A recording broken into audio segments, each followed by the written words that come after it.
This is a demo of a fleet compliance agent.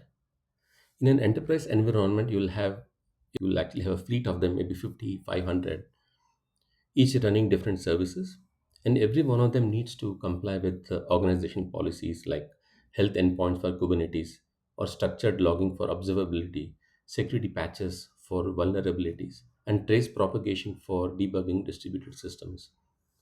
Manually auditing each repository will be obviously very slow and inconsistent, and it won't be a scalable approach. That's what this fleet compliance solves. It's a systematic enforcement of standards across your entire portfolio of services. What this agent does is it automates an entire process by embedding the GitHub Copilot SDK as its reasoning engine. It receives a single prompt. The agent autonomously decides which tools to call, in what order, and how to reason over those results. So I have an MCP server for the change management already running here, and there's one for security that's running, and the main backend here, which is the brain behind the whole operation of the fleet management auditing, is what is running here. And then this is the GUI. So let me just start this. So while this happens, I want to show you the repo. Okay, I told you that there will be a fleet of these services. In this case, I'm choosing a single repo here to walk you through how this agent is going to work. It contains, it's a Python application.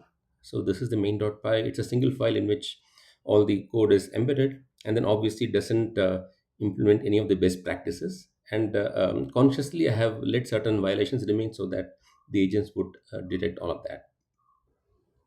Okay, now let me go ahead and pick up the repo that I just showed you, which is this, and then I'm going to start the agent. On this panel here, you see that so these are the life cycle stages that the reasoning engine goes through, and then it ticks each of those as we cross them.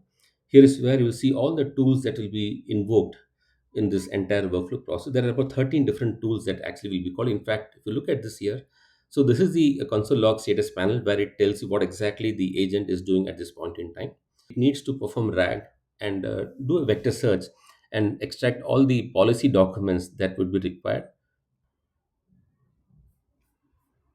So next thing it is doing is it is cloning the repo that I just walked you through. Okay, so it has gone ahead and made all the code changes. You also have a indication of the PR that was created. It gives a report of what were the source files that are actually modified or changed.